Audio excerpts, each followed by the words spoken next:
Bonjour, bienvenue à toutes et à tous. Je suis ravi de vous accueillir. Je suis Sylvain Loradour, donc directeur de la prospective et des tendances internationales dans une entreprise qui s'appelle 2050 Now La Maison, qui est un observatoire mondial de l'innovation responsable avec une captation sur tous les continents et dans tous les secteurs. Bref, donc l'imagination aujourd'hui va nous occuper. Et l'imagination, c'est vrai, nous dote du pouvoir de former et transformer des idées, des images et des concepts inédits pour mieux appréhender, comprendre, mais aussi donner à voir le monde. L'imagination peut aussi délimiter, dessiner, construire des mondes alternatifs, voire des mondes refuges. Et face évidemment au catastrophisme ambiant que l'on voit parfois, eh bien, nombre de créateurs imaginent d'autres mondes, des univers où la place de l'humain dans son environnement est interrogée, voire revalorisée. Alors l'imagination fonde des systèmes d'idées et de représentations, les imaginaires, que les cultures s'approprient. Et alors ces imaginaires, couplés à une volonté d'agir et une exécution dans le réel, eh bien ça peut donner lieu à des avancées technologiques susceptibles d'améliorer nos quotidiens, apporter des solutions à plus ou moins long terme au devenir de la condition humaine sur Terre. Donc quid des solutions innovantes portées par l'imaginaire? À qui revient le droit? Faut-il parler de droit d'imaginer le monde d'après? Donc artistes, intellectuels, ingénieurs, scientifiques, faut-il tous imaginer dans le même sens? Eh bien aussi, on peut se demander autour de quelle valeur, de quel concept construire un nouvel imaginaire. Et enfin, il faut bien constater que depuis la fin du XXe siècle, l'imaginaire de la modernité et du progrès qui lui est associé ont été largement supplantés par le récit de la crise de la modernité, un imaginaire qui est un petit peu moins positif. Pourtant, nous vivrons demain dans le monde que nous imaginons aujourd'hui, ça c'est une certitude. Donc il est quand même essentiel de bâtir de nouveaux imaginaires positifs, ainsi que des modes de vie soutenables en accord avec l'idée de transition écologique et énergétique et la résilience aussi des sociétés. Bref, sommes-nous en panne d'imagination face à l'impasse climatique? C'est ce que nous allons essayer de démêler avec nos 4 invités que je vous demande d'accueillir très chaleureusement: Antoine Compagnon, Anne Démiance, Rami Fischler et Catherine Meurice.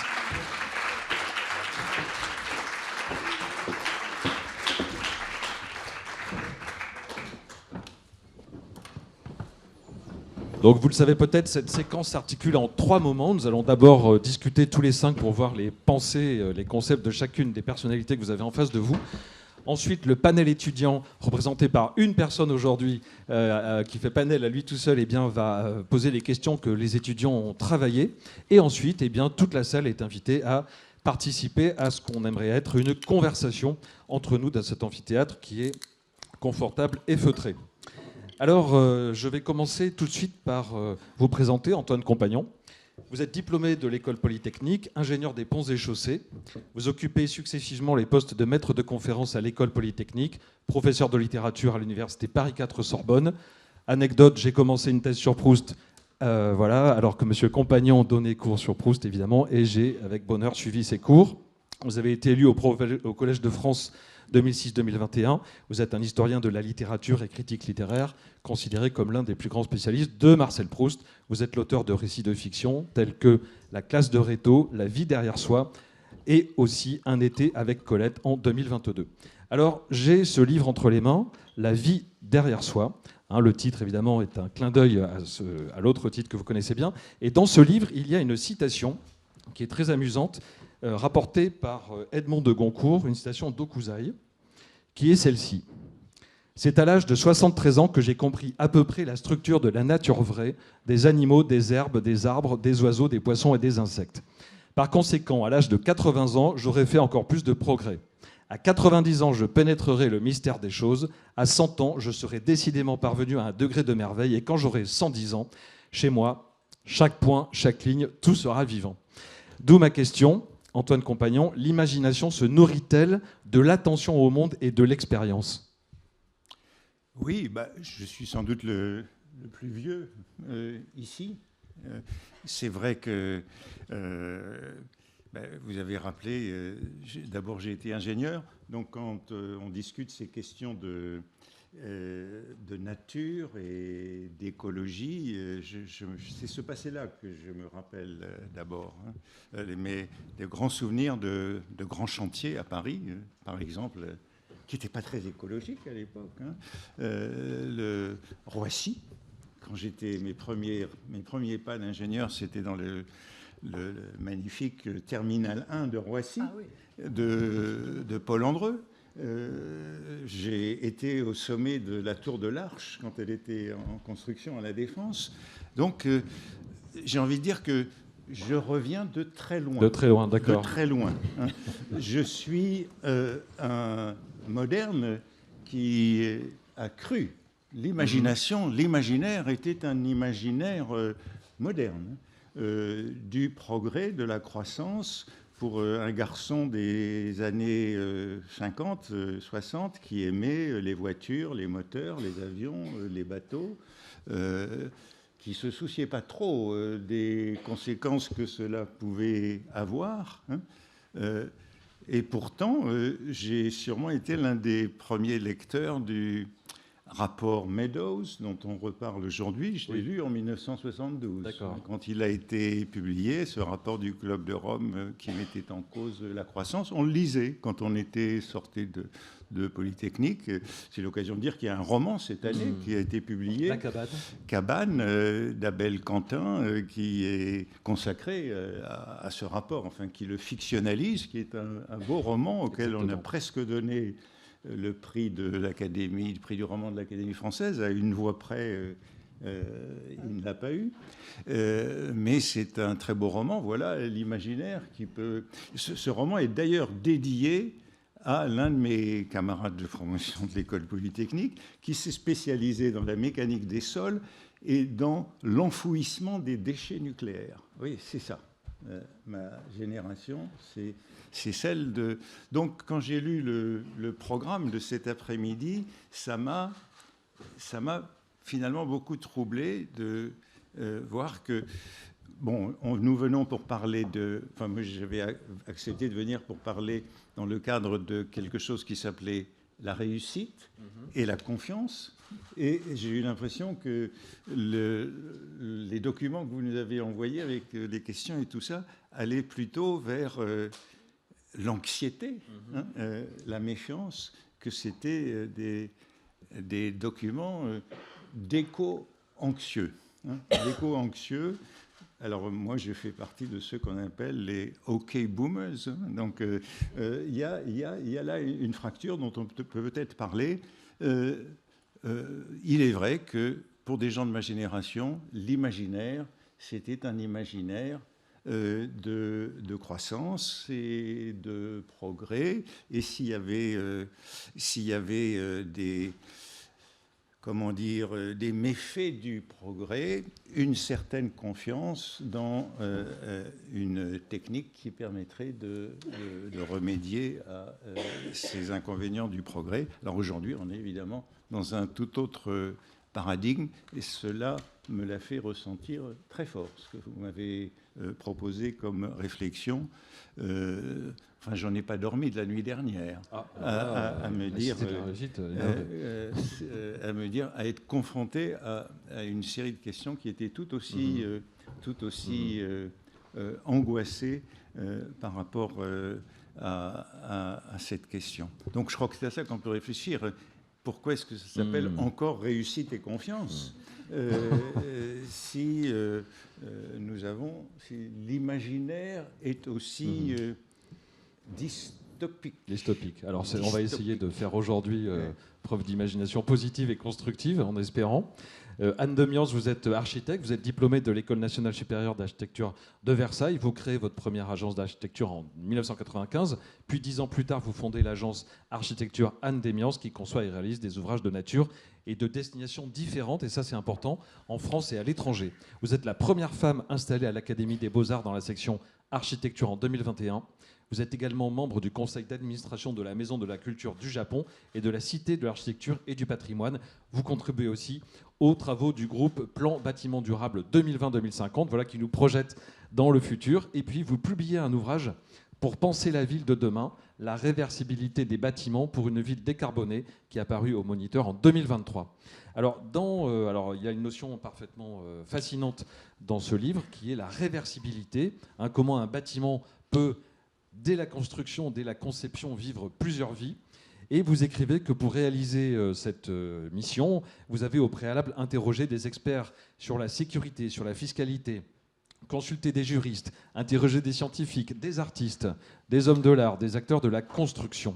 Donc c'est une approche interdisciplinaire. Donc la question, évidemment, c'est d'abord qu'est-ce que la réversibilité ? Et puis aussi, est-ce que l'imaginaire se nourrit finalement de différents savoirs complémentaires d'après vous ? Bonjour.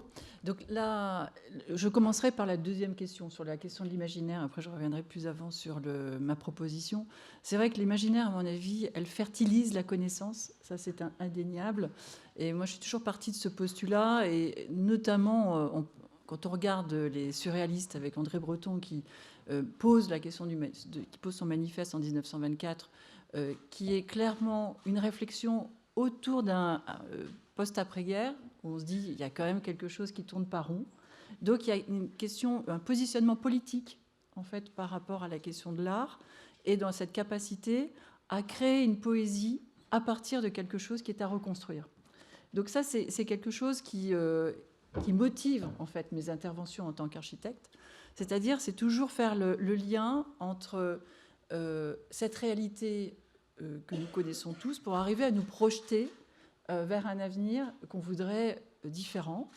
De ce point de vue-là, je suis assez bergsonienne. Moi, j'ai très clairement identifié en fait ce qui est de l'ordre de la fermeture et celle de l'ouverture. Et la question de l'ouverture, à mon sens, elle passe par, c'est pas de l'interdisciplinarité, mais c'est la possibilité d'analyser en fait ce qui est la spécificité de chacune des disciplines pour se dire qu'est-ce qu'il y a de meilleur pour arriver à mieux construire ensemble. Donc c'est vrai que dans ce livre que j'ai appelé « Rêver civilité », donc il y a bien cette idée d'ouverture et de rêver. Alors, mais ça n'empêche pas d'être pragmatique, c'est-à-dire qu'on doit sculpter quand l'architecture, c'est un art d'usage, mais il a aussi une dimension politique par sa dimension sociale et environnementale. Donc pour être pertinent sur le sujet, il faut forcément s'épauler de spécialistes. Donc c'est ce que j'ai fait. Donc c'est un livre qui peut paraître ardu par certains aspects, mais qui essaye de faire un lien entre tous nos protagonistes qui sont souvent dans une sorte de silo de pensée, qui, à mon sens, est le problème aujourd'hui, parce qu'il y a une rupture entre ceux qui prennent des décisions et les différents savoirs académiques. Donc comment on recrée ces passerelles pour pouvoir à nouveau rêver ? Voilà, je ne sais pas si j'ai été un peu long, c'est très clair et c'est très visible dans votre livre qui en effet. Je pourrais vous parler plus avant de la réversibilité. Oui, voilà, c'est ça exactement ma deuxième question. Oui, on en parlera, d'accord. C'est comme vous voulez. Non, je veux bien poser le mot qui est très, très intéressant, je trouve, en termes d'architecture. Eh ben, en fait, la réversibilité, c'est en fait une position militante sur quelque chose qui, aujourd'hui, il y a quand même 3 millions de mètres carrés de logements vides, il y a 4 millions de bureaux vides en Ile-de-France et ça ne fait qu'augmenter. Et 170 000 m² de friches industrielles non restructurées, inoccupées. Et on dit il y a une énorme crise de logement. Donc il y a quand même là quelque chose qui est quand même un peu frappant. On est à la fin d'un système économique par rapport à la question de la construction. Comment on remet à plat ça ? Moi, ce que je pense, c'est que j'ai mis en place un système qui permet de se dire on résout les problèmes structurels de fluide, etc. C'est-à-dire qu'on essaye de les identifier. Non pas, donc c'est un modèle, non pas pour fermer, encore une fois, mais pour ouvrir l'imaginaire.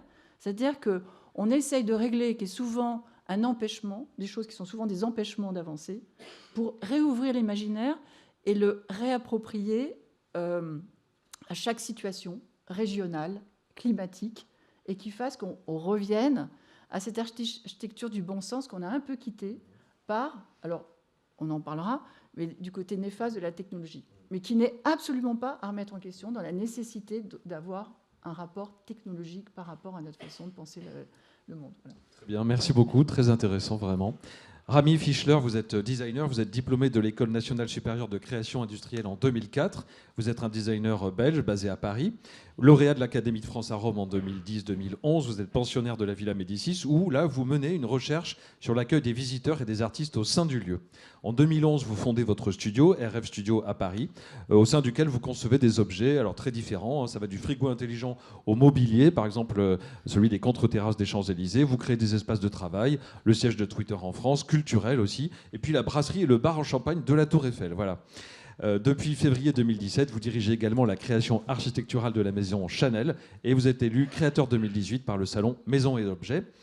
Alors dans Le Monde, en août 2023, vous déclarez, alors vous êtes présenté comme l'architecte belge qui met le vivant au cœur de ses réalisations.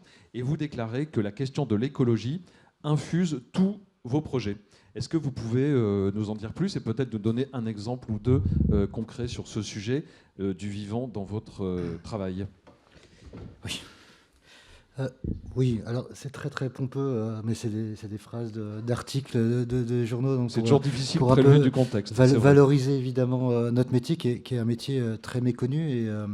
Et je constate qu'il faut que j'écrive en effet un livre, comme ça ce sera plus facile de comprendre aussi notre métier, parce qu'il est dissous dans un très très grand nombre de domaines. Mon métier aujourd'hui, il est dans le monde industriel. Et on en reparlera parce qu'évidemment, sur les enjeux écologiques, il y a beaucoup à dire sur le monde industriel, et notamment en France et en Europe. Et notre métier, du coup, a aujourd'hui, je dirais, une forte responsabilité dans la manière dont il peut agir sur ce monde-là, en tout cas, ou co-participer à le faire changer. Mais on est à l'extrême aussi, je dirais, du monde industriel dans le monde de la ville et des usages du quotidien. Et voilà, dans tous ces domaines-là, je dirais, elle l'a dit tout à l'heure aussi, nous, notre métier, c'est un monde très rationnel avec énormément de contraintes. Et je pense qu'on met beaucoup d'années à pouvoir être petit à petit bon dans notre métier quand on comprend comment user de ces contraintes. Il y a de la politique, il y a de la stratégie, il y a de l'économie, c'est extrêmement compliqué. Et après, il y a les postures que chacun tient sur la petite partie irrationnelle qui fait qu'à un moment, on peut avoir une forme je dirais de pouvoir sur les choses qui ne soient pas liées à la contrainte. Moi, j'ai décidé depuis quelques années, un peu par enthousiasme, de me dire que ça pouvait être cette dimension écologique, cette dimension du vivant, qui est à la fois très bateau et en même temps très forte, très forte parce qu'elle est positive. On en disait tout à l'heure. Je pense que l'écologie en tant que telle est extrêmement angoissante. Mais dès qu'on rentre dans un domaine de contraintes comme l'industrie, etc., on voit qu'il y a beaucoup de choses, beaucoup de paramètres sur lesquels on peut quand même intervenir. Et par le biais du vivant, justement, d'une notion qui est un élément qu'on vient rajouter, en fait, je dirais dans la trame de départ d'un projet et qui peut faire évoluer, alors, parfois l'objet, parfois la technique, parfois juste la mentalité ou l'état d'esprit d'un projet, pour faire un objet industriel, mais parfois des lieux de vie. Voilà, j'y reviendrai un petit peu. Et peut-être que la raison pour laquelle je m'arrêterai là-dessus, je suis là parce que je suis quand même... on peut se demander pourquoi je suis là. Mais je pense que la question de l'imaginaire, en tout cas, elle est primordiale dans notre métier aujourd'hui. Parce que, alors, faire un bâtiment, ça peut mettre 5 à 10 ans. Mais faire un objet aussi, on oublie parfois que faire un objet industriel, c'est un usage qui vous semble très naturel, mais en réalité, il a été pensé parfois 10 ans à l'avance. Comment penser le futur ? Alors que ce futur se rétracte parfois. L'idée de l'imaginaire du futur, parfois, c'était à 30 ans, à 40 ans.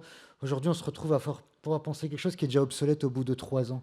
Ça, c'est une contrainte énorme, en fait, dans notre métier, et donc qui nous pousse, nous, designers, à ne pas penser que la finalité de notre objet, mais aussi dans quel contexte systémique il se trouve, et donc de devenir un peu penseur, un peu écrivain, un peu conteur. Et c'est dans ce cadre-là que j'ai fait une exposition qui s'appelle Sens Fiction, et qui est aujourd'hui, pour moi, une base de mon travail, de ma réflexion sur la pensée des imaginaires de demain. Voilà. Merci beaucoup. Catherine Meurice, vous êtes auteure de bande dessinée et dessinatrice. Vous êtes diplômée de l'École nationale supérieure des arts décoratifs de Paris. Vous rejoignez l'équipe de l'hebdomadaire satirique Charlie Hebdo en 2005 et vous collaborez avec plusieurs titres de presse, Libération, Les Échos et l'Obs notamment. En parallèle, vous vous lancez dans l'illustration de livres jeunesse et vous signez aussi plusieurs albums de bande dessinée qui mêlent habilement érudition et humour comme Drôle de femme, Moderne Olympia. Vous racontez aussi dans La légèreté en 2016 votre retour à la vie et au dessin après l'attentat que nous connaissons contre la rédaction de Charlie Hebdo en janvier 2015. Et en 2018, vous publiez Les Grands Espaces chez Dargaud, qui est l'évocation lyrique de votre enfance à la campagne. En 2021, vous publiez ensuite La jeune femme et la mère, chez Dargaud toujours, qui est le récit dans l'immersion, qui est le récit d'une immersion dans l'art et les paysages japonais. Et enfin, là, en 2020, vous êtes élu à l'Académie des Beaux-Arts, une première pour une autrice de BD. Alors, moi, je partirai de ce magnifique album et de 2 citations aussi de votre travail. Donc, page 65, où là, vous avez une scène où vous écossez des petits pois en compagnie de vos parents, et votre sœur, elle, lit Proust dans un fauteuil. On revient à Proust. Et elle dit « Écoutez ce que dit Marcel. » 2 points, j'ouvre les guillemets. « Le seul véritable voyage, ce n'est pas d'aller vers de nouveaux paysages, mais d'avoir d'autres yeux, de voir l'univers avec les yeux d'un autre, de 100 autres. Et cela, nous le pouvons avec un Elstir, donc peintre. Avec, c'est pareil, nous volons d'étoile en étoile. Et plus loin, page 78, alors que vous revenez d'une visite au Louvre, vous vous posez dans la nature, et là, vous écrivez « Je pouvais passer des heures à contempler la nature, mais c'est celle rêvée par les peintres du Louvre qui m'inspirait. Je la dessinais encore et encore, et c'est ainsi que je perfectionnais mon voyage et mes talents d'artiste. » Alors, la question qui s'ensuit, c'est ce qui est écrit là, et bon... second degré. Voilà, c'était dans votre album. Donc, l'imagination se nourrit-elle de l'art et des artistes ? Oui, merci de citer cette belle phrase de Proust qui m'accompagne. En effet, c'est un voyage. Enfin, cette phrase, elle est géniale parce qu'en effet, Proust nous dit que les artistes sont là pour nous prêter leurs lunettes, en quelque sorte, pour voir autre chose, et que ce voyage va nous permettre on peut rester immobile. C'est un voyage qui peut être intérieur et qui nous permet d'appréhender le monde, et ça nous permet une certaine traduction du monde aussi, et en ce qui me concerne, je l'ai utilisé, j'ai sollicité Proust plusieurs fois pour me remettre sur pied en quelque sorte, me reconstruire. Voilà, la littérature nourrit bien sûr le travail de dessinateur, les arts aussi. Je pense que c'est vraiment, je dis souvent que la bande dessinée est vraiment une sorte de pont des arts, c'est-à-dire qu'elle relie à la fois la littérature, la poésie, la photographie, le cinéma, vraiment tout vient nourrir la bande dessinée, la nourrit, et c'est ce qui la rend assez puissante.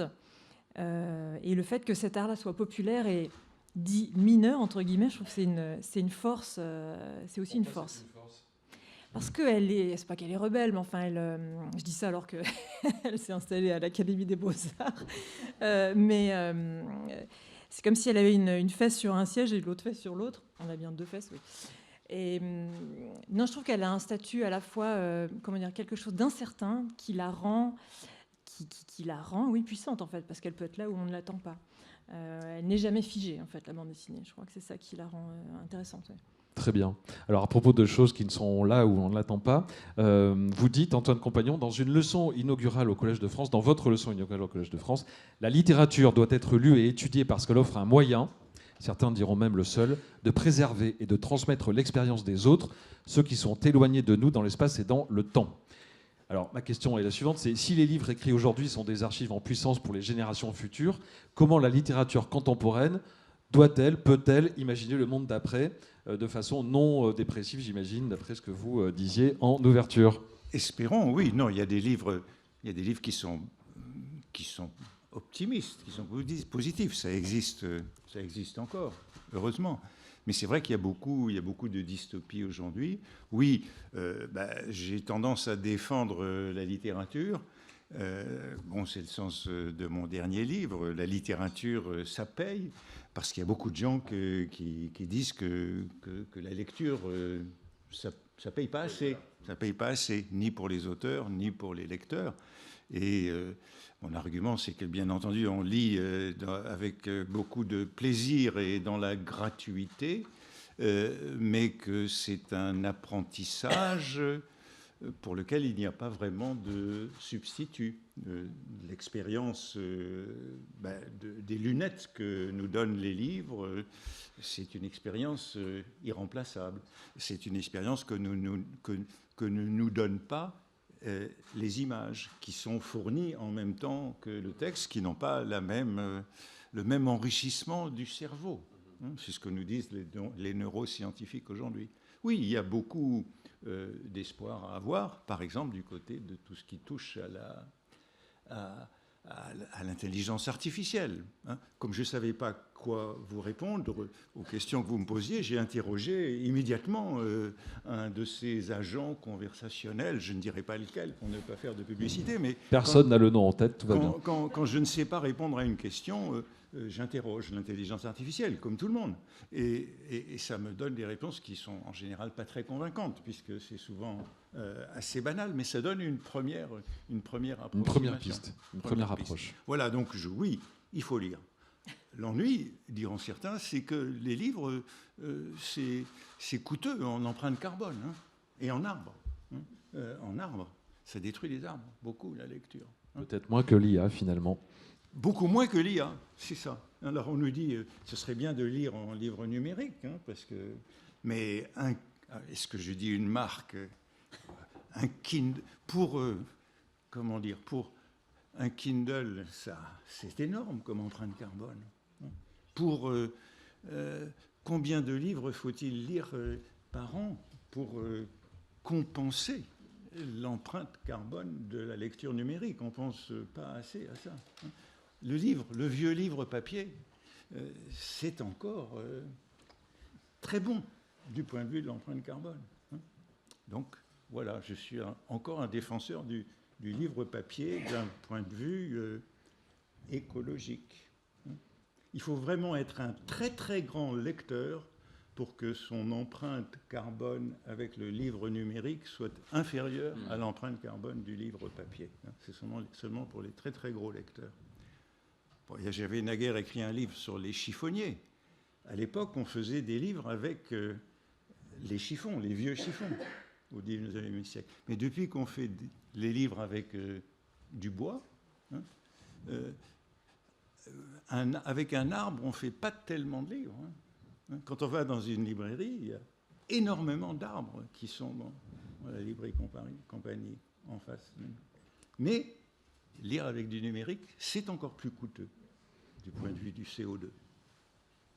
Alors, puisqu'on parle de numérique et puis aussi de défiance par rapport à certains outils, je me demandais, Anne Démian, sur la façon d'embarquer les municipalités, les collectivités territoriales, les pouvoirs publics dans les projections futures de la ville. Est-ce que la ville de demain suscite des défiances ou des espoirs? La façon d'embarquer les municipalités, moi, je dirais que c'est...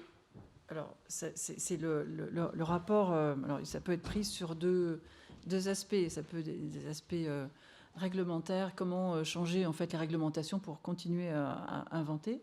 Moi, je pense qu'il y a quand même aussi un problème de positionnement du rapport de l'architecture par rapport à cette question de l'économie, qui a nivelé en fait les réponses possibles sur la question de la ville du futur. C'est-à-dire que comment imaginer en fait une ville différente alors qu'il y a des produits formatés pour le logement, pour le bureau, etc. Comment on arrive à faire en sorte que cette rupture, je dirais, entre la sphère publique de décision puisse retrouver en fait un appui avec les architectes, pour nommer cette engeance que je connais un petit peu, en fait, qui sont formés à être imaginatifs. Il faut voir que des architectes sont formés pendant 6 ans à imaginer. Trop peu sur la construction. Or, on leur demande de construire, parce qu'en fait, dans l'architecture, il y a 2 métiers. Il y a le métier de la construction et le métier de l'imagination. Or, aujourd'hui, avec la question de la vision économique, on demande aux architectes que de construire selon des produits assez formatés. Donc je pense que la question de retrouver en fait cette piste pour mieux construire en fait les régions ou les villes de demain, ça serait de retrouver une place plus confiante, puisque c'est la thématique, c'est la confiance, entre les décideurs et cette possibilité d'imaginer. Donc de réouvrir la possibilité que on pourrait imaginer ce qui n'a pas encore été fait en confiance, c'est-à-dire on va se dire ce qui n'a pas été fait, c'est peut-être il y a un danger en fait. Donc retrouver cette possibilité que l'architecture va défricher des situations, de même que en fait les architectes, ça permet de révéler l'état d'une société. Il se trouve qu'aujourd'hui il y a cette notion dans nos politiques d'une fébrilité justement sur la question de la décision. Les grandes architectures ont toujours été liées à des pouvoirs puissants. Regardez Jules II et Michel-Ange, Louis XIV et Le Vau. Enfin, on pourrait égrener comme ça. En fait, quand il y a une vraie volonté politique, même plus récemment, Frédéric Mitterrand et Paye. Donc derrière, il y a une image en fait de la société très puissante qu'on pourrait retrouver à l'échelle régionale pour redonner en fait cette possibilité, d'avoir cet espace de création qui permette de retrouver cette possibilité d'aller de l'avant. Je trouve que quand on parlait de littérature, oui, il y a un livre moi qui m'a toujours beaucoup plu, c'est celui de Cervantes qui est Don Quichotte, qui est la certitude que les incertitudes sont des moteurs à la création. Donc cette possibilité de penser que le monde est complexe, oui, et alors, comme dirait Desnos, embrassons en fait cette complexité pour considérer qu'il y a une possibilité de créer une nouvelle société parce que il y a on arrive à créer de nouveaux liens entre la sphère en fait des décisions politiques et les différents savoirs. Très bien, merci. Je prolonge vos propos, Rami, sur le design, en me demandant comment le design peut nous aider à imaginer un futur plus souhaitable, plus désirable, le mot est à la mode. Parce que c'est vrai qu'on se dit parfois que le design a été porté par l'essor industriel et en quelque sorte a encombré nos vies, peut-être d'objets qui ne servent pas forcément à grand-chose, éventuellement. Donc est-ce que le design doit peut-être moins imaginer, mieux imaginer comment le design peut-il se projeter vraiment dans le futur de façon plus convaincante ou confiante? C'est une question immense. Le designer, en tout cas que je suis, n'a pas ce pouvoir de transformation. On est assez modestement acteur d'un système. Alors parmi les questions aussi un peu anxiogènes qu'on a eues, c'est vrai qu'il y a toujours cette volonté de trouver un peu, si pas responsable, en tout cas trouver où est l'issue en fait de cette situation qu'on voudrait maintenant arrêter. Moi, j'ai pas de réponse à ça. J'en ai deux. Enfin, moi, celle de se confronter à cette réalité qui est que quand même aujourd'hui cette croissance dont on a à la fois peur mais en même temps dont on a extrêmement besoin et qui est de plus en plus compétitive. Elle n'a jamais été autant. Moi, je me souviens que mon école, qui est l'ENSI des Ateliers, je me souviens que quand les étudiants rigolaient, en fait, parce que c'était une école qui avait été encore créée à l'époque dans la volonté d'être compétitive par rapport aux États-Unis, où il fallait inventer la meilleure voiture. Et je me souviens que dans les années 2020, c'était drôle, parce qu'en fait, on était plutôt dans l'époque de la mondialisation et pas du tout dans l'idée de la compétitivité inter-nation ou inter-continent. Alors qu'on en revient totalement aujourd'hui, je pense au rapport Draghi, etc., où on dit, mais qu'est-ce qu'on fait de notre Europe qui a perdu ses repères, qui a perdu de son imagination, de sa compétitivité et de sa croissance? On est un peu là-dedans. Alors, je reviens à mon métier, moi, de designer. Il y a une chose qui est d'œuvrer au sein de ce mouvement industriel pour le changer de l'intérieur et du coup d'accepter que notre métier n'est pas un métier hors je dirais, de la conjoncture, mais plutôt dedans. C'est depuis l'intérieur, en fait, qu'on peut essayer de transformer le monde. Et c'est pas facile. C'est toujours plus facile de se dire qu'il y a toujours moyen de trouver une situation à l'extérieur. Je pense qu'aujourd'hui, en tout cas après 20 ans d'expérience, je pense qu'au contraire, à chaque fois que j'ai cherché ou que j'ai plutôt trouvé à essayer de changer quelque chose, c'est dans la contrainte de l'intérieur, je dirais, des problématiques industrielles. Et de plus en plus avec cette idée finalement que j'aurais jamais pensé avoir, mais de dire oui, bon, je suis belge, je suis en France depuis une vingtaine d'années, je suis européen. Oui, il y a un combat aussi européen de compétitivité qui n'est pas que économique, mais aussi de sens. Et ça me ramène du coup à la deuxième partie peut-être de la réponse, qui est que quand moi je me suis finalement imprégné des imaginaires comme un vrai outil de travail, c'était en tant qu'étudiant, très vite parce que je ne savais pas comment faire autrement, il me fallait des outils aussi d'expression et se projeter dans l'avenir était la meilleure façon de le faire. J'ai un peu essayé de comprendre d'où venait en fait est-ce qu'il y avait une histoire des imaginaires dans mon métier et j'ai modestement découvert qu'en fait oui, bien plus que je ne le croyais. Bien plus aussi que je ne le croyais ailleurs qu'en France, même si on dit beaucoup, voilà, Jules Verne, enfin voilà, la France et l'Europe a évidemment une grande histoire des imaginaires, mais il faut accepter aussi que l'essor industriel et la puissance des imaginaires a vraiment été développée aux États-Unis. Dans une époque aussi, finalement, c'est peut-être d'ailleurs un service que ça nous rend et un espoir, dans une époque terrible, voilà, dans une époque de crise, dans les années 30 notamment, où les premiers designers, même s'ils ne s'appelaient pas encore comme ça, se sont alliés à la science, à la politique, à la culture, à l'industrie, pour développer des imaginaires dans lesquels on est toujours ancré aujourd'hui. Donc par rapport à votre question qui demande voilà, comment on se fait pour se défaire en fait, ces imaginaires, c'est vite dit, mais en réalité, est-ce qu'on a vraiment envie de s'en défaire? Voilà, c'est une désirabilité, l'imaginaire. Est-ce qu'aujourd'hui, on est capable de se défaire d'un imaginaire tellement puissant qui a été créé au début du XXe siècle, qui a été très fort théorisé? Ça, c'est un point aussi très important. Moi, j'aime bien rappeler que les imaginaires, c'est pas puéril, c'est pas juste des belles comptines, c'est extrêmement construit, extrêmement stratégisé, mais ce mot n'existe pas. Et ça nous donne la société dans laquelle on vit aujourd'hui. Voilà. Donc ça veut dire qu'aujourd'hui, si on voulait reprendre les imaginaires comme un vrai outil de développement, il faudrait comprendre que ce n'est pas juste, je dirais, puéril ou simpliste. C'est un travail en fait qui a été énormément développé par l'industrie du cinéma aussi aux États-Unis, et qui pourrait aujourd'hui devenir peut-être être réinventé au sein de l'Europe avec des métiers comme les nôtres et avec des métiers de l'industrie qui auraient bien aujourd'hui besoin de se renouveler aussi. Très bien, merci beaucoup. Donc réinventer les imaginaires, Catherine Meurice, évidemment, c'est une question complexe, mais est-ce que vous, qui avez intitulé votre livre « Les grands espaces », est-ce que vous voyez où sont les nouveaux grands espaces? Si on essaye de se projeter un petit peu dans un avenir plutôt positif, où sont les grands espaces? Comment les gagner? Comment les représenter? Qu'est-ce que vous en pensez par rapport aux imaginaires qui sont devant nous? Les grands espaces, qui est le titre de cette bande dessinée, ce sont les grands espaces réels et mentaux.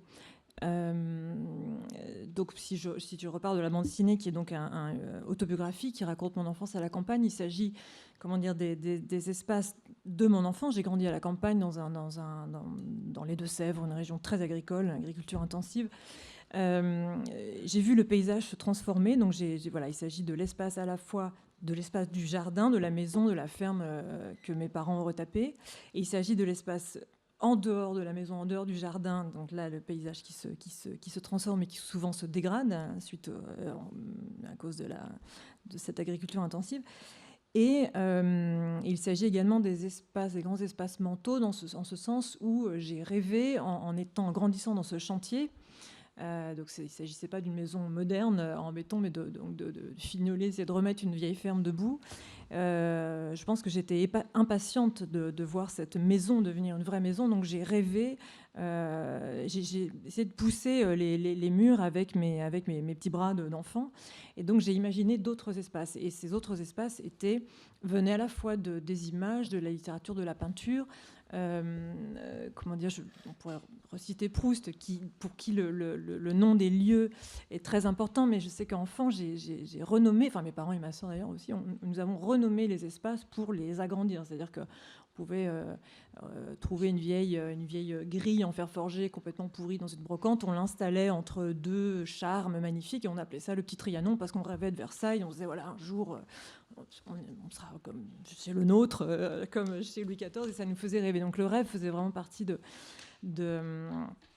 mon enfance, et je pense à a nourri vraiment ma vocation. Enfin, je le raconte aussi dans la bande dessinée.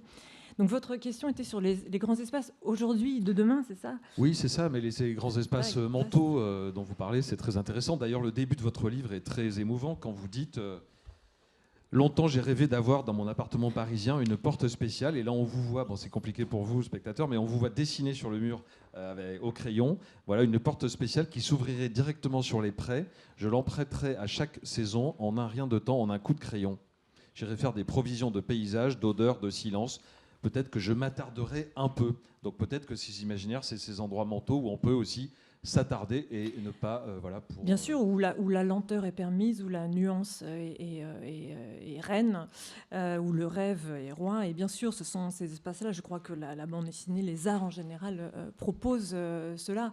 Je reviendrai sur l'idée de progrès. Tout à l'heure, Antoine Compagnon parlait de ses débuts. Il disait qu'il avait eu foi dans le progrès.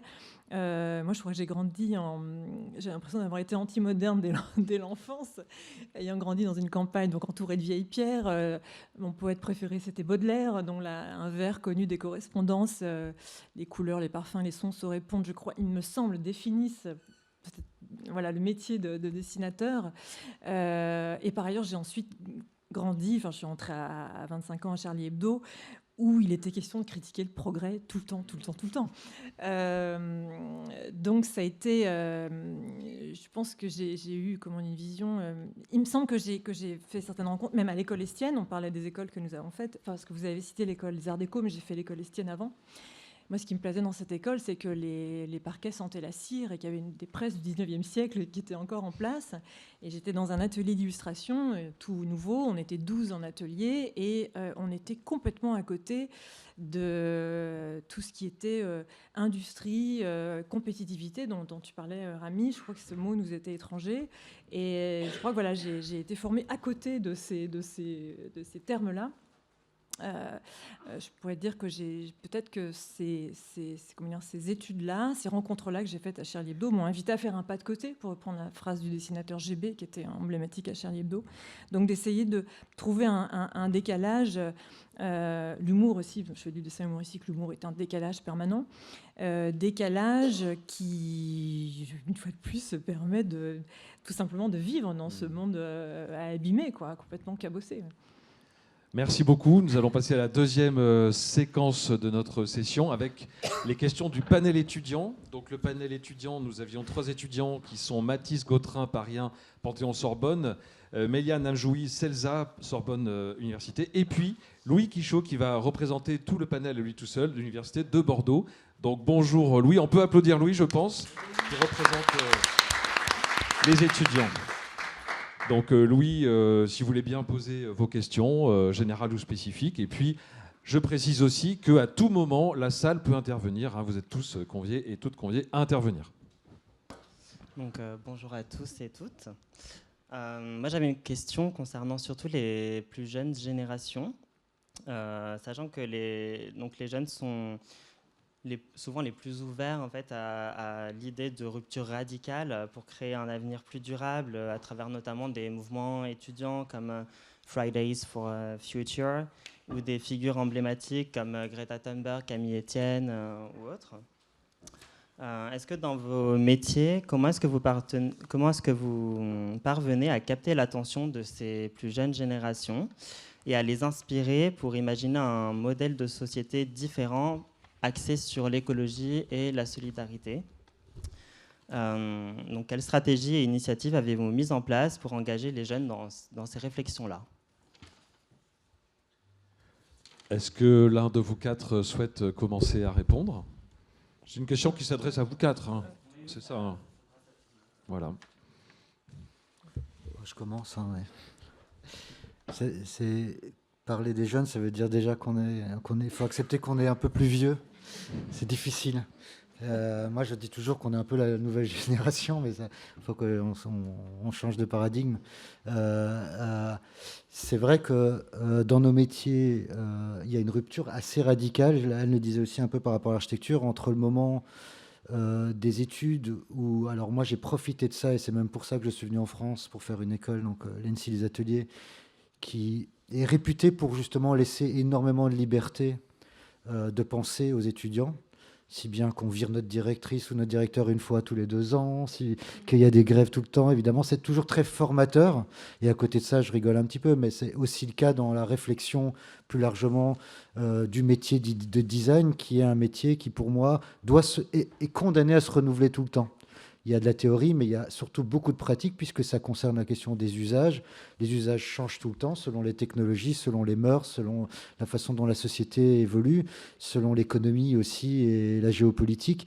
Et donc, si on n'est pas ouvert à toutes ces transformations, on n'est pas très utile dans notre métier.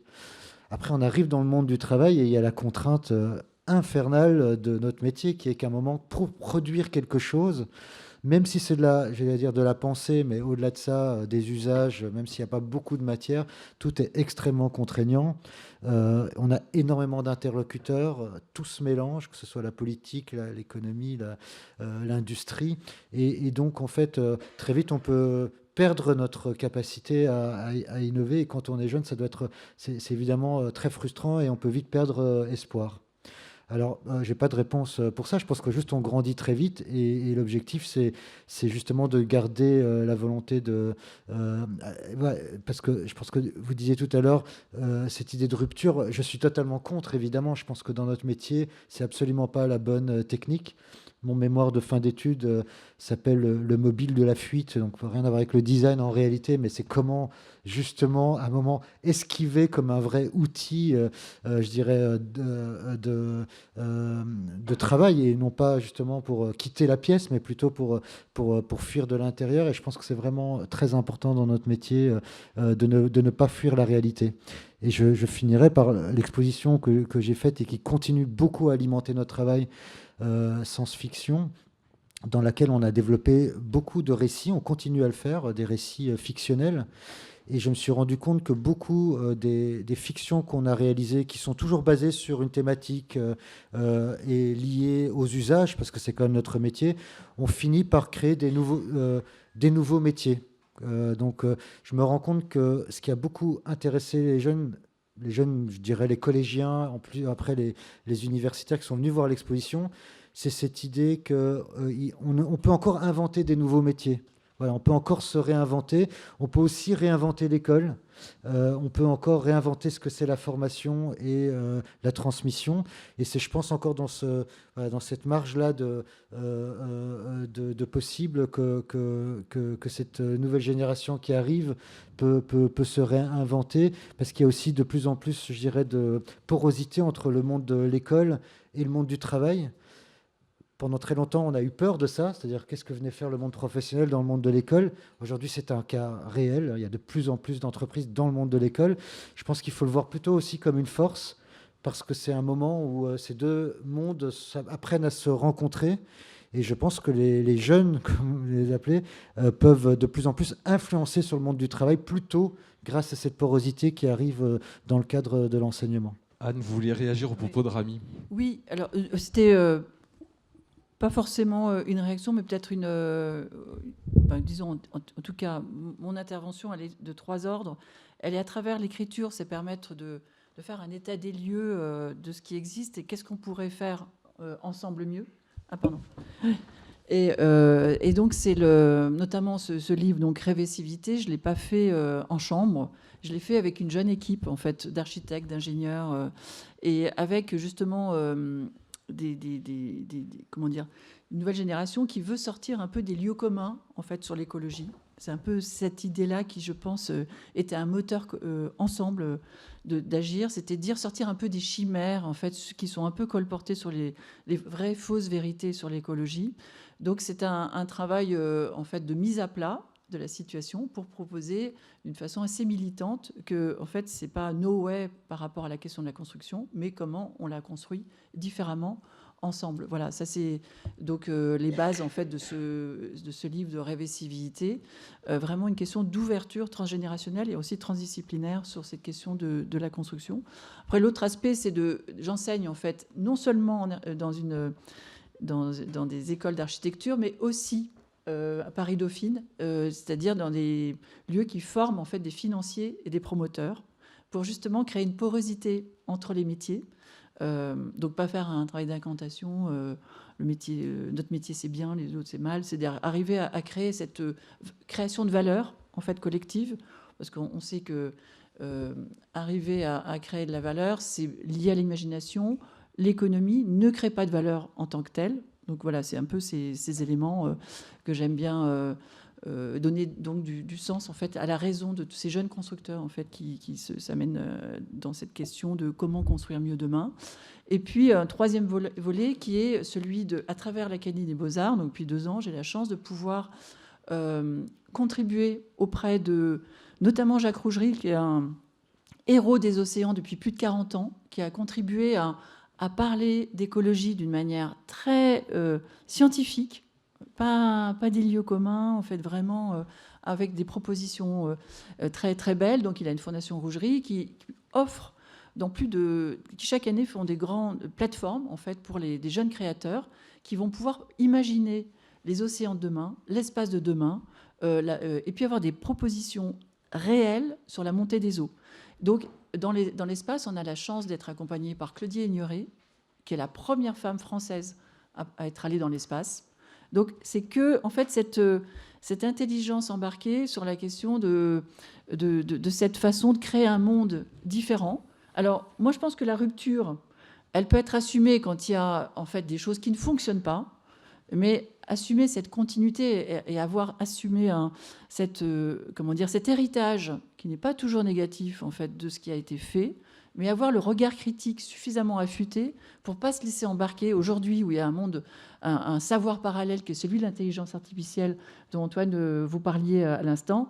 Le monde de l'intelligence artificielle, c'est un monde qui crée en fait des données qui sont à mon sens inertes et qu'on doit se réapproprier. Donc arriver à considérer que tout le bagage sensible, émotionnel qu'on a accumulé au fil des décennies dont tu parles, Catherine, et qui construit en fait notre environnement mental, peut être épaulé aujourd'hui par de l'intelligence artificielle, mais dont on va signifier en fait en quoi elle peut nous être utile et non pas l'inverse. Là, on retrouve le chemin où je pense que la question même des générations sera moins une question. C'est une question en fait où on s'embarque dans une idée où la question de mettre une création de valeur justement par cette question une sorte de continuum de l'humanité par rapport à cette capacité à créer de la beauté étant une valeur en fait qui a été portée par les grands baroques comme Borromini à Saint-Charles-des-Quatre-Fontaines, qui vraiment c'était un chef-d'œuvre en fait de cet rapport émotionnel à la question du sacré, ou Gaudi à Barcelone quand il fait la Sagrada Familia. Là, on n'est plus dans quelque chose qui est quantifié, mais qui est irrationnel, beau, qui nous transporte. Donc tout ça, c'est quelque chose qui n'est pas arrêté. C'est le cheminement en fait de l'humanité, mais dont les règles ou les paramètres sont différents. Donc il faut assumer que ce savoir, il doit être rempli de sens. Et les romans contribuent largement à nous donner le recul nécessaire à comprendre là où on en est, où est-ce qu'on veut aller, peut-être. En tout cas, c'est... Catherine, vous vouliez répondre aussi à la question de Louis. Oui, alors capter l'attention des jeunes générations, c'est difficile. Je dirais, alors je ne sais pas si Antoine Compagnon sera d'accord, mais quand on fait un livre, en tout cas quand je fais une bande dessinée, je ne pense pas du tout à mes lecteurs, je ne pense pas du tout aux jeunes ou aux vieilles générations, je ne pense qu'à moi. Il faut avouer qu'il y a un geste, il y a une pensée, une pulsion très égoïste au départ, mais évidemment cet égoïsme il est nourri quand même des autres et des observations et des lectures et de tout ce qui se passe dans le monde. Et il est vrai que nous vieillissons, comme disait Rami. Pour autant, je trouve que dans la bande dessinée, il y a beaucoup d'autrices et d'auteurs qui s'intéressent énormément au sujet écolo. Certains suivent le mouvement des soulèvements de la Terre, Alessandro Pignocchi par exemple. Il y a eu des bandes dessinées, une qui a eu beaucoup de succès qui s'appelle Les algues vertes, qui dénonçait donc le phénomène, l'énorme problème des algues vertes en Bretagne et qui critiquait l'agroalimentaire, l'industrie agroalimentaire. Il y a aussi un livre sur l'enfouissement des déchets à Bure, etc. Donc on pourrait faire la liste. Vraiment, je trouve que beaucoup d'autrices et d'auteurs sont très préoccupés par cet état du monde et en parlent. Alors, vous évoquiez le mot stratégie. Est-ce qu'on a des stratégies pour faire changer les choses? Alors déjà, stratégie, pour moi, c'est encore un mot assez étranger parce que j'ai l'impression que c'est un mot dans lequel il y a de la vitesse, et la bande dessinée, c'est la lenteur. Cela dit, j'ai fait 20 ans de dessin de presse, enfin 15 ans de dessin de presse, et là on est plus dans la rapidité, dans l'urgence, mais c'était justement pour critiquer les stratégies diverses et variées. Non, la stratégie pour moi ce serait synonyme de scénario, en fait, une construction scénaristique, et quel récit on va proposer pour non pas changer les choses, mais peut-être pour éveiller les consciences. C'est très prétentieux, mais comment dire, je compte vraiment je crois en la sensibilité, et qu'il faut assumer sans mièvrerie, voilà, mais c'est parce qu'il me semble qu'aujourd'hui il y a une crise de la sensibilité. Je crois que c'est une expression de Baptiste Morisot. Il y a vraiment quelque chose où, voilà, d'ailleurs, je crois qu'il dit aussi que dans le combat écologique, l'indignation ne suffit pas. Il faut aussi compter sur la sensibilité. Et en ce qui me concerne, dans les livres que je fais, je pense qu'il n'y a pas de message, qu'il n'y a pas de mot d'ordre, surtout pas, mais que peut-être que c'est une proposition. Je crois qu'en fait, je fais des livres pour ne pas être seule. Je crois que je cherche ça aussi dans les livres des autres, ceux de Monsieur Compagnon, par exemple, sur Proust. Oui, ne pas être seul, et donc se retrouver dans une communauté où on est dans le même bateau, on est sensible aux mêmes choses plus ou moins, et si on est sensible et si on nous apporte la connaissance de certaines choses, par exemple, si on sait en écologie très, très précisément, on prendra plus soin des choses, en fait, puisqu'on prend soin de ce qui nous est cher, de ce qu'on aime. Donc, il me semble que dans mes livres, si je peux proposer, voilà, une lecture sensible du monde qui nous entoure, peut-être que ça peut donner envie à des jeunes peut-être au bout du compte d'agir, c'est-à-dire de connaître des choses, de prendre soin, donc agir. Merci donc ne pas beaucoup. désespérer. Pardon. Merci beaucoup. Là, on va bientôt entamer la troisième séquence de la session. Mais alors, je vous propose, Louis, peut-être d'adresser avant aux quatre intervenants une question ciblée à chaque personne pour une réponse hyper concise, si vous voulez bien. Et après, on passera aux questions de la salle. Donc, des questions les plus rapides possibles des réponses les plus rapides possibles aux quatre questions. Louis. Super. Bon, je vais commencer avec vous, Antoine Compagnon. Est-ce que vous pensez que la littérature, au cours du XXe siècle, pendant que l'imaginaire et le modèle de la croissance battaient son plein, a suffisamment dénoncé en fait les dérives du capitalisme et notamment ses liens avec la destruction de la nature? Oui. Alors j'étais frappé par l'abondance. Le mot le plus fréquent dans vos questions, c'est le mot capitalisme, qui vient beaucoup. Dans un conflit avec le capitalisme et la nature, le capitalisme englobant et la croissance et le progrès, etc. Alors j'ai pensé, c'est sur ça que j'ai consulté l'intelligence artificielle, qui m'a pas donné, en fait, qui ne m'a pas répondu les titres auxquels je pensais. C'est ça qui m'a frappé. Les œuvres qui m'ont marqué dans mon existence. Par exemple, c'est l'œuvre de Bernanos, qui a, maintenant évidemment le titre m'échappe, comme j'en parle, La France contre les robots, publié au lendemain de la Seconde Guerre mondiale. Bon, alors c'était un livre qui en effet était marqué par un certain anti-américanisme. Vous évoquiez cette question, parce que c'était l'idée que c'était à la sortie de la guerre, donc c'était un livre qui sortait du nazisme. Le communisme n'était pas considéré, mais ce qui était à prendre en compte dans la reconstruction de la France, c'était le combat contre la machine. Donc c'est un livre qui a eu un effet considérable dans l'après-guerre, au moment même de la reconstruction. Donc avant les 30 Glorieuses, avant que ça se déclenche, on avait avec Bernanos une mise en garde très très forte. L'autre livre qui a eu un effet considérable, c'est le livre de Romain Gary, prix Goncourt de 1956, Les Racines du ciel. Très très beau livre, très important, qui portait sur le massacre des éléphants en Afrique équatoriale française, qui est souvent qualifié de premier livre écologique. Là, en venant, j'ai en venant, je me suis arrêté à la librairie Compagnie en face pour retrouver ce que Romain Gary en disait dans ce petit livre, Le sens de ma vie, à la fin de sa vie, que je vous recommande. Et Romain Gary dit qu'à l'époque, on n'appelait pas ça un livre écologique parce que le mot n'existait pas. Et il dit un dîner, une réunion à la sortie du livre en 1956, à propos de mon roman, quelqu'un a prononcé le mot écologie. Sur 20 personnes d'élite, intellectuelles ou personnalités parisiennes, il n'y en avait que 6 qui connaissaient le sens du mot écologie en 1956. 1956. Voilà, 1956. Donc le mot, après, quand il a écrit une préface du livre en 1980, il a parlé de premier roman écologique. Mais on a pu faire des réserves par rapport au caractère vraiment écologique du livre en disant que c'était une allégorie, hein, que les éléphants étaient allégoriques. Et c'est souvent le grief que l'on a fait aux livres qui parlaient de la nature ou des arbres. Giono a beaucoup parlé des arbres. C'est souvent les arbres qui reviennent. Bon, ça, c'est une empreinte carbone de kilo, quoi. Une de plus. Un petit livre comme ça. Louis, est-ce que vous avez une question pour Anne ? Voilà.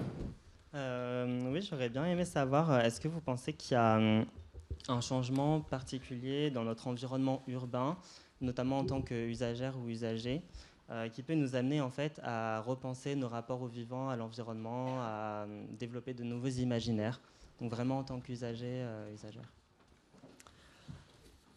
Alors, en tant qu'usager, oui.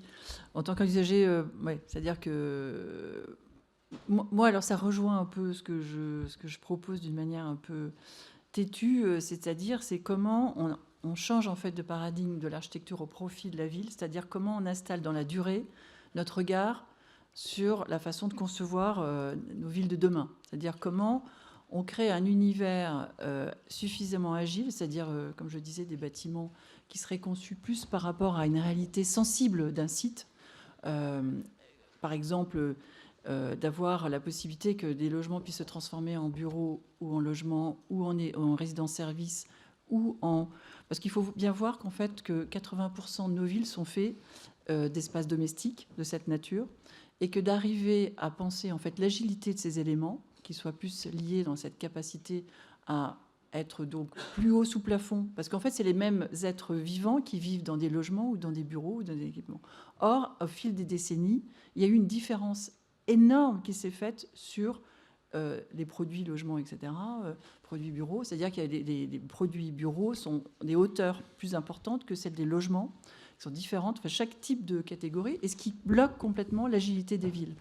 Or, les êtres humains sont les mêmes dans toutes ces configurations, et pour favoriser en fait une agilité dans le temps, c'est-à-dire c'est de proposer en fait des constructions dont la qualité intrinsèque serait la même, quelle que soit la nature, et serait valorisée par une qualité constructive qui se réinstallerait dans la durée. Les bâtiments haussmanniens étaient de cette nature, ils ont pu être plusieurs fois modifiés dans leurs usages, et donc c'est, voilà, en tant qu'usager, c'est l'idée de retrouver en fait la possibilité, notamment moi j'ai fait une opération à Strasbourg de 30 000 m², bureaux, logements, résidence-service, équipements, etc., enfin commerce, etc., eh ben, je les ai pensés plus dans cette capacité à révéler la beauté de cet ancien site industriel.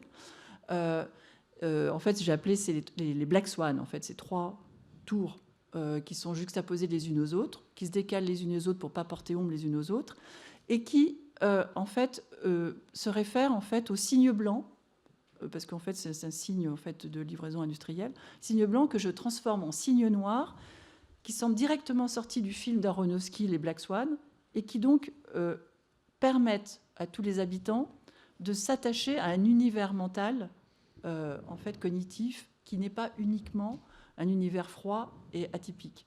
Et ces constructions peuvent changer dans le temps. Elles ont déjà changé à plus de 50% d'usage, c'est-à-dire des bureaux sont devenus des logements et vice-versa. Donc ce qui est mis en valeur, c'est la capacité la légitimité de cette opération vis-à-vis d'un site, et donc de pouvoir ancrer dans la durée en fait nos constructions. Voilà, j'ai peut-être été un peu Merci longue. beaucoup. Non, c'est très bien. Il nous reste 2 minutes pour les questions rapides, disons, donc on peut encore continuer. Et ensuite, on passera aux questions de la salle. Est-ce que vous avez une question Pour une réponse rapide pour Rami. Oui, alors c'est un peu précis. Est-ce que vous pensez qu'il y a une place particulière à donner à des objets qui ont déjà été utilisés, notamment pour leur donner une seconde vie dans des opérations, notamment d'aménagement de certains lieux que vous avez pu mener par ailleurs? Ah oui, bien sûr. Alors, heureusement, ça devient de plus en plus la norme. Alors, c'est vrai que c'est toujours intéressant d'entendre Anne parce qu'en fait, on fait un peu le même métier, mais c'est très très différent parce que réhabiliter ou transformer un immeuble, c'est beaucoup de travail, beaucoup plus compliqué, surtout si on ne le pense pas en amont. Les objets, c'est pareil, mais à une toute autre échelle. D'abord, il y en a beaucoup plus sur la planète.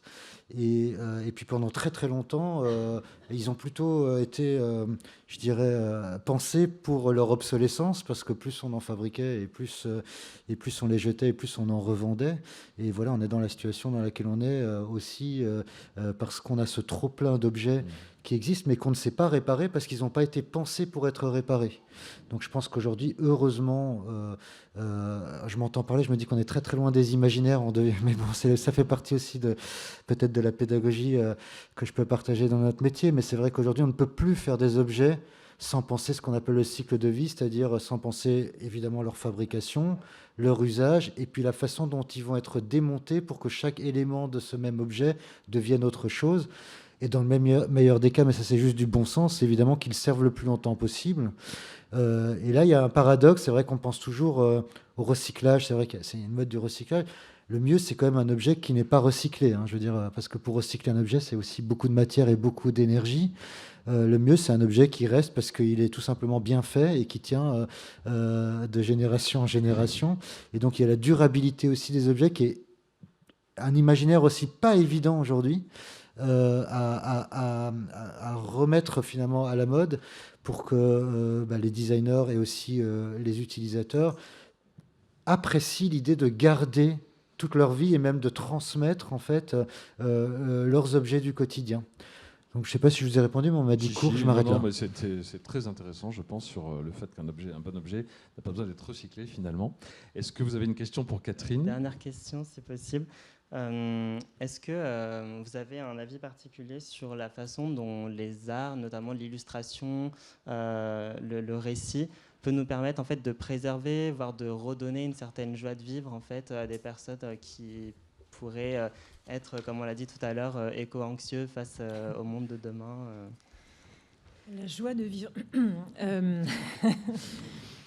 Mais je crois que les arts permettent non seulement une reconnaissance de soi, c'est ce qui peut arriver parfois quand on est face à un tableau, etc., on réagit devant la beauté, il y a vraiment un mouvement de reconnaissance de soi, mais également un lien avec nos semblables, les autres, et aussi un lien avec le monde sensible. En fait. Je crois que les arts permettent ça.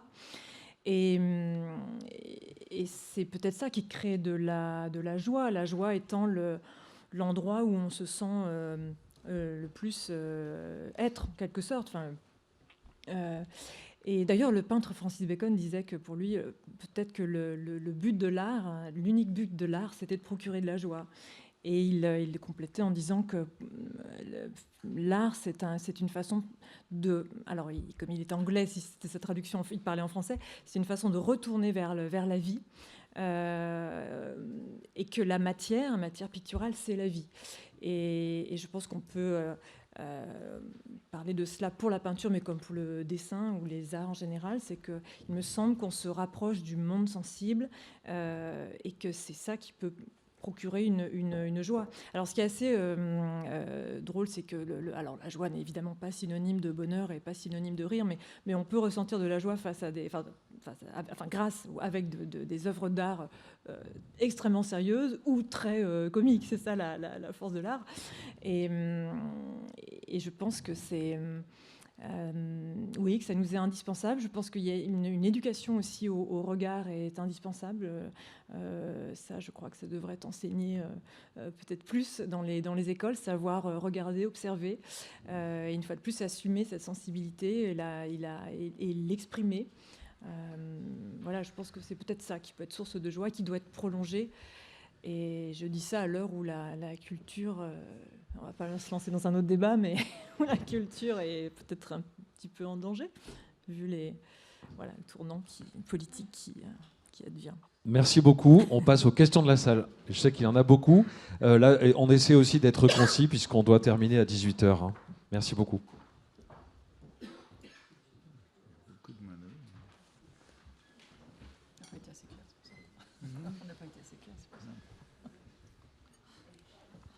Merci, bonjour. Je vais peut-être me lever comme ça. Erwan Roux, je suis directeur de la maintenance du tramway au Luxembourg. Et sur le thème qui est celui de notre débat de cet après-midi, l'imagination au service de l'écologie, je ne vous ai pas entendu beaucoup parler d'écologie, en fait. Écologie au sens de l'équilibre subtil et fragile, la cohabitation du vivant. Mais en fait, je me pose même la réflexion dans l'autre sens, c'est-à-dire est-ce qu'on ne s'est pas laissé un peu emballer un peu trop par notre imagination et on s'est un peu déconnecté et qu'on a perdu le plancher des vaches. Voilà. Moi, dans mon métier, j'observe, je suis très près des politiques, je suis très près des membres du conseil d'administration. Ça manque pas d'idées, ça manque pas d'idées, mais alors on veut automatiser, on veut avoir des trams qui roulent plus vite que des trams. C'est-à-dire qu'on n'est plus dans la logique tram, en fait, on est dans une logique de train ou autre chose. Et j'ai l'impression que c'est pas l'imagination qui manque, c'est plutôt d'avoir les pieds sur terre. Et je me demande si le problème de l'écologie, c'est pas qu'on a complètement déconnecté, perdu et on n'est plus les pieds sur terre. Voilà, je vous envoie la question à tous les quatre. Si vous Merci beaucoup. Est-ce que une ou un d'entre vous veut bien répondre? Merci. Oui, non, mais la question est très bien posée. La question du bon sens en plein de choses est souvent remise en question par des habitudes qui ne sont absolument pas avérées. Ça, je vous rejoins. Je pense que la question... c'est pour ça que je n'ai pas eu le temps d'aborder la question de l'utopie aussi, c'est-à-dire comment on arrive à faire évoluer aussi notre rapport à l'imaginaire sur la question de... On a un problème vous avez vu avec les problèmes à Valence, quand même d'emprise du sol, en fait, zone d'artificialisation. Paradoxalement, c'est tellement effectivement une obsession. Donc il y a vraiment une problématique sur l'artificialisation. Donc il y a plein de pays qui ont déjà abordé le sujet. Par exemple, Taïwan surélève en fait tous ces déplacements sur des ponts. Ça permet à la biodiversité de passer dessous. Le Costa Rica a que des réponses en fait vertes en fait par rapport à la question énergétique.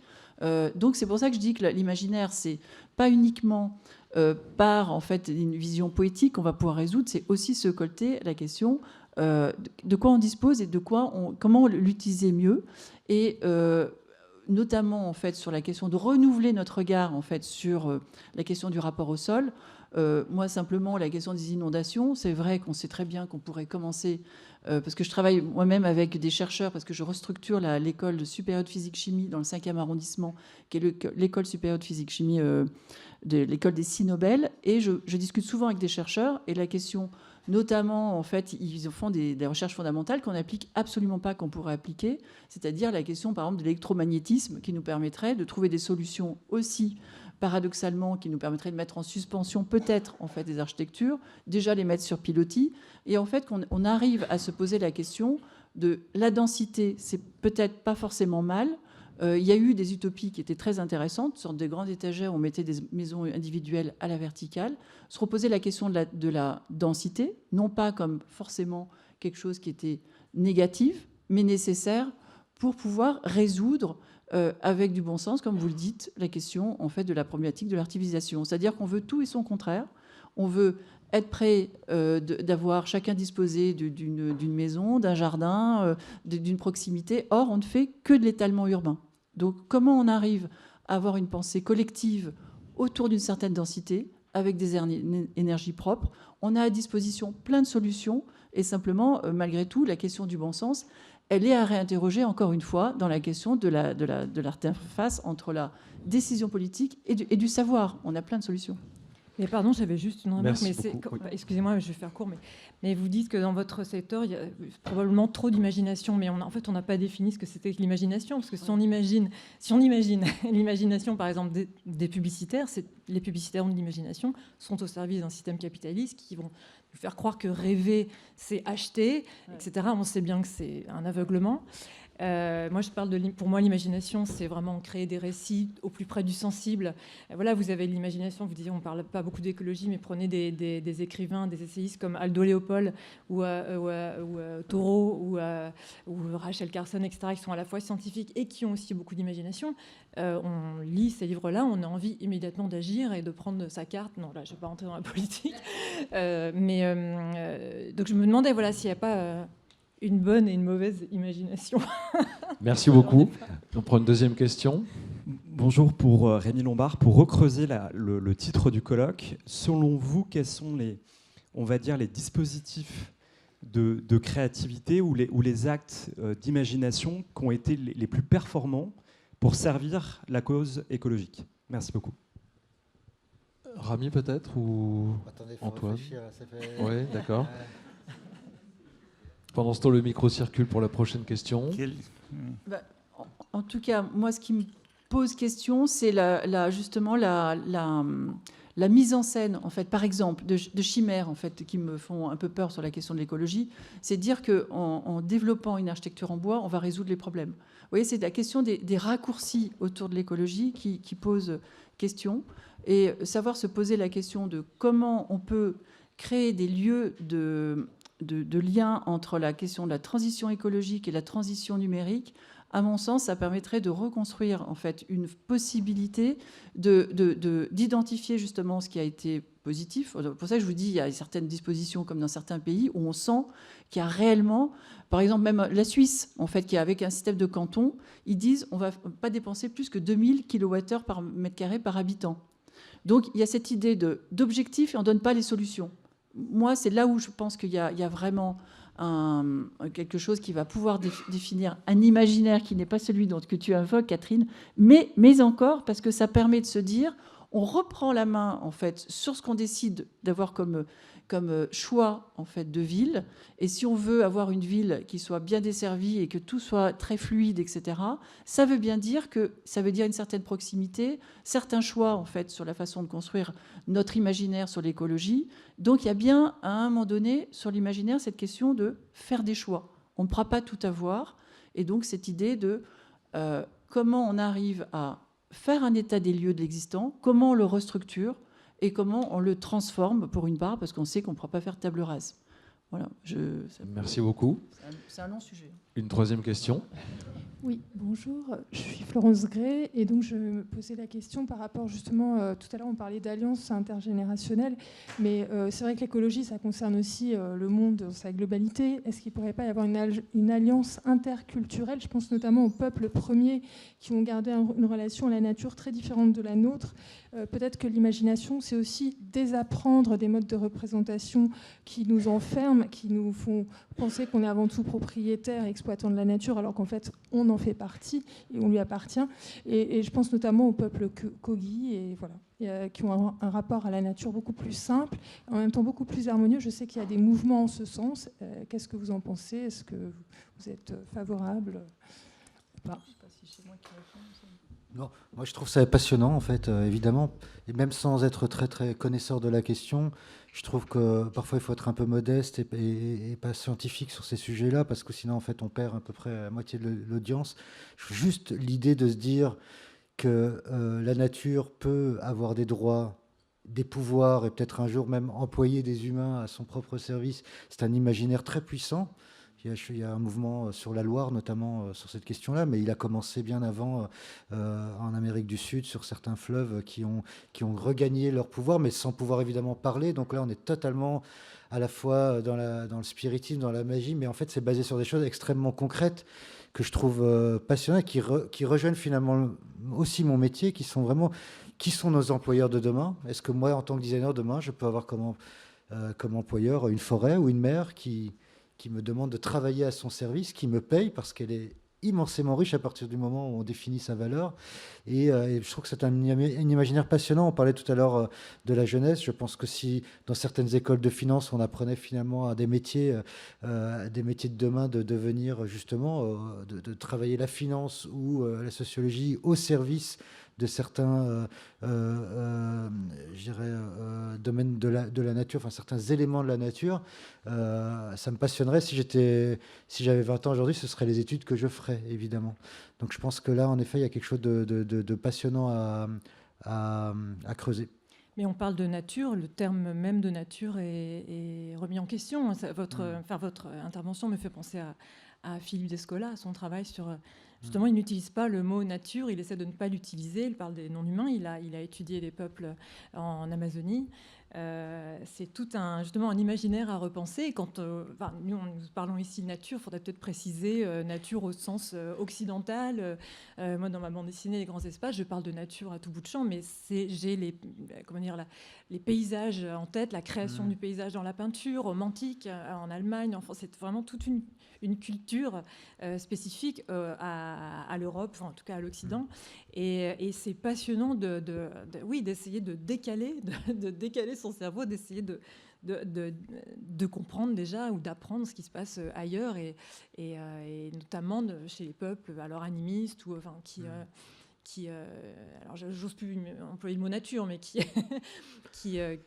en fait qui donne un autre rôle à cette nature. Nous, de toute façon, nous en faisons partie, quoi. Nous sommes complètement dans la nature, quoi. Et s'il y a bien, d'ailleurs, je repense à ça parce que je reviens à cette question de l'essor industriel. S'il y a bien, je dirais, un essor qui caractérise justement notre vision occidentale de la manière dont l'homme, en fait, jusqu'à aujourd'hui, on doit sauver la nature. En fait, on ne doit pas sauver la nature. En fait, elle nous survivra. Nous, on doit juste déjà nous survivre et éviter de la détruire, évidemment. Mais je crois que si on regarde juste sur l'univers des objets, le nombre d'objets qui ont été créés par le postulat de départ que l'homme domine en fait la nature, on devrait en enlever quelques millions. Ce serait déjà un travail énorme en fait et vachement intéressant de se demander justement comment petit à petit je déteste ce mot, mais déconstruire finalement cette mentalité-là de la domination sur la nature et beaucoup de nouveaux usages, à mon avis, beaucoup de nouveaux métiers, beaucoup de nouvelles façons de penser le monde pourraient découler de ce changement de paradigme. Je pense en qu'il Occident. y a une vraie récompense, il me semble, à essayer de penser autrement, en effet, de ne plus se penser dominateur de la nature. Je crois qu'on a vraiment... moi, ça me paraît merveilleux de vraiment de penser comme ça, de changer vraiment son optique. Je crois qu'on a tout à y gagner, essayer de changer cette pensée-là. Ouais. Et puis, il y a aussi le fait que de faire l'inventaire de ce qu'on a en trop. C'est-à-dire qu'on pourrait aussi se dire qu'on n'a pas besoin de tout ce qu'on a. Et puis aussi de faire l'inventaire en fait, de tout ce qu'on peut transformer. C'est réellement prendre une décision politique sur le fait que transformer, ça coûte plus cher, mais ça a une valorisation carbone qui est inversement proportionnelle très importante. Donc c'est un vrai choix politique de se dire la priorité, c'est la transformation. Mais vous voyez, mais il faut par contre, d'une façon lucide, ça coûte un peu plus cher. Mais est-ce qu'au final, c'est pas, on va dire, une vraie économie au sens création de valeur? Merci beaucoup. Une question ici. Vous venez de me faire une transition merveilleuse, justement où, au vu de tout ce qu'on s'est dit et des questions posées, est-ce que le bas blesse pas justement dans le politique, où les décisions ne sont pas prises, où on est figé dans un système économique qui nous bloque et où, on le voit en architecture, on préfère continuer à construire avec des normes, etc., sans se repenser. Est-ce que, justement, il ne faut pas juste tout éclater, mais... Enfin, est-ce que le politique, c'est pas le nerf du problème, en fait? Ah, mais là, je vous rejoins complètement. Hein, c'est-à-dire que... Alors que moi, je suis très dans le... Comment dire dans cet engagement, en fait, sur la question de l'architecture comme un acte politique. Et je suis, comment dire, effectivement souvent en colère par rapport à cette dystopie, justement, de cette façon de penser la décision de la gouvernance par rapport à vraiment cette possibilité. Par exemple, moi, je trouve qu'il y a une règle qui serait très intéressante, dire qu'on fait une règle 50-50-50. Ça serait 50 on garde, 50 on ne construit pas pendant 50 ans. Et du coup, il y a cette question de... On se repose la question de... c'est quoi qui est absolument nécessaire? Qu'est-ce qui, au final, nous permet de considérer que de notre vie de demain, on reprend la main sur la question de ce qui est nécessaire. Par exemple, moi, j'ai eu une discussion très intéressante avec le président de la Poste, qui me disait que, alors qu'aujourd'hui, je construis des bâtiments pour eux, réversibles sur la possibilité du tri postier. Et il me dit, mais peut-être qu'à terme, on va revenir aux trains qui, eux-mêmes, sont tout un réseau ferré qui nous permettra de ne pas avoir ces constructions intermédiaires qui vont à l'encontre d'une logique de fluidité, etc., parce qu'on a tout un réseau ferré qui a été arrêté. Donc, il y a des vraies questions sur le déjà là, sur une sorte de vision politique à grande échelle, sur une efficacité qui va faire que, bien sûr, moi je suis très contente de faire des bâtiments réversibles, donc ça va limiter déjà les plateformes logistiques, etc. Je les superpose, j'essaye de faire ce que je peux, mais ce n'est pas assez structurant d'un point de vue national. Voilà, donc il y a des vraies questions, vous avez raison, qui font qu'aujourd'hui, on n'a jamais été aussi opérationnel sur la question de l'analyse des solutions, mais on n'a jamais été aussi opérationnel dans la résolution politique. Mais je pense qu'on peut même parler de nullité ou d'incompétence. Enfin, pardon, mais c'est aberrant la façon dont les choses se passent. C'est un détricotage en permanence, c'est une régression en permanence. Enfin, concernant par exemple, l'agriculture, la FNSEA est toujours au pouvoir. Elle a toujours la parole. Elle nous va nous faire croire que les agriculteurs sont là pour sauver la planète, etc. Et que ce soit à propos des pesticides, des néonicotinoïdes, tout ça, il y a des monocultures, tout ça est toujours. Ça me fout dans une colère noire. Et personnellement, je suis très pessimiste et je n'ai plus aucune confiance en eux. Et moi, je les ai cités tout à l'heure, mais pour moi, l'espoir, c'est par exemple dans un mouvement comme les Soulèvements de la Terre, qui n'a pas de leader, la politique ne s'en mêle pas, pour le moment en tout cas. En plus, ils ont énormément d'humour. Je ne sais pas si vous avez vu, leurs slogans sont vraiment géniaux. Et puis, bien sûr... non, ils sont beaucoup plus drôles que moi. Et quand on parle de ce mouvement, les politiques comme les médias, certains médias vont nous tout de suite associer ce mouvement à la violence. La question de la violence va tout de suite arriver. Bon, il faut juste regarder dans le détail. Moi, mes parents sont allés aux manifs, 75 ans, 76 ans, aux manifs des Soulèvements de la Terre. Ils peuvent vous faire une description pacifique de ce qui s'est passé. Je pense que le gouvernement actuel en tout cas, ne veut pas avancer sur ce sujet-là, ne veut pas. Ça ne sert pas à leurs affaires. De toute façon, le capitalisme ne peut pas fonctionner, n'est pas, je ne trouve pas le mot, ne marche pas avec l'écologie. Une note positive peut-être ? Une question positive. Est-ce que quelqu'un a une toute dernière question ? Il nous reste 4 minutes. Je pense que ma question va être positive. Je vais reprendre un peu la question du tramway de tout à l'heure, mais la prendre d'un autre côté. C'est aujourd'hui, quand on voit que la recherche scientifique et l'innovation technologique s'inspirent énormément de la science-fiction, et que donc en fait les métiers de l'imaginaire ont un rôle à jouer qui est énorme. Comment faire pour pas dire on arrête cet imaginaire, mais plutôt comment faire pour encourager un nouvel imaginaire ? Moi, je réagis, mais je laisserai mes collègues aussi réagir parce que c'est évidemment le vrai sujet. Je pense qu'on pourrait avoir un débat que là-dessus et je pense que c'est frustrant parce qu'on pourrait passer beaucoup plus de temps à parler exactement de ça. Et c'est ce que j'essaie de dire tout à l'heure, peut-être de façon assez basique parce qu'encore une fois, moi, je ne suis pas historien, je suis vraiment praticien de mon métier. Mais ça m'a fait du bien à un moment de comprendre que les films dont vous parlez, les films de science-fiction, où vous dites c'est incroyable, ils ont tout inventé. Oui, mais il faut le remettre dans le contexte. C'est un contexte dans lequel la science-fiction était la convergence de toutes les intelligences, qu'elles soient bonnes ou mauvaises, peu importe, de l'époque, qu'elles soient culturelles, les génies, les réalisateurs de génie, mais aussi les scientifiques qui se sont ensuite retrouvés à la NASA. En fait, il y a eu un moment comme ça, et on continue à avoir ce fardeau, mais qui aujourd'hui est un fardeau. Il ne faut pas oublier qu'il a révolutionné le monde, qu'il a sauvé des vies, qu'il a créé des métiers, qu'il a créé la croissance dont on profite aujourd'hui. Mais aujourd'hui, elle ne nous convainc plus. Voilà, on n'a plus envie d'y croire. Mais on n'a aucune autre alternative. Et on ne se dit pas assez. Alors évidemment, on fait au mieux, on essaie de créer des nouveaux imaginaires, mais on ne le fait pas avec la puissance et la détermination politico, scientifico, économico, socio, tout ce que vous voulez, qui a généré ceux qui nous collent encore aujourd'hui à la peau. Moi, j'ai tendance à dire, voilà, parce que souvent, je reçois des bourses, je peux faire des petites choses.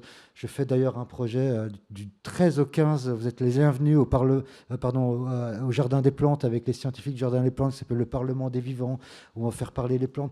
Tout ça, c'est très bien, mais ça n'a pas d'impact international. Voilà, on a un vrai problème aujourd'hui de leadership là-dessus, où je pense que ces imaginaires-là, s'ils sont si puissants, c'est qu'ils ont à un moment profité d'une énorme, peut-être totalitaire, hein, parce qu'évidemment, c'est un imaginaire qui en a écrasé plein d'autres.